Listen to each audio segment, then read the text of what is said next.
రాష్ట్రంలో గనులు లీజుల గురించి చంద్రబాబు నాయుడు మాట్లాడాడు.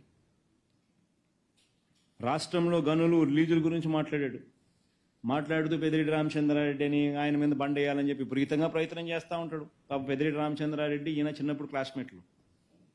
అప్పుడప్పుడు పెద్దిరెడ్డి రామచంద్రారెడ్డి కాలేజీలో ఉన్నప్పుడు చంద్రబాబు నాయుడు కొట్టినాడంట. ఆ కోపాన్ని ఆయన ఎప్పుడు తట్టుకోలేడు, జీర్ణించుకోలేడు.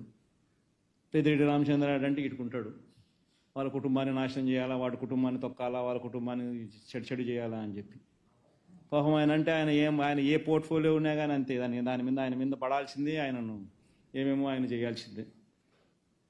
నిజంగా ఎంత అడ్డుగోలు ఆరోపణలు అంటే ఇది. దశాబ్దాలుగా గనులకు సంబంధించిన విషయానికి వస్తే, దశాబ్దాలుగా ఈ గనులను దోచుకుని అడ్డగోలుగా సంపాదించింది ఎవరు? 2018 ఈ మైనర్ అండ్ మేజర్ ఖనిజాల కారణంగా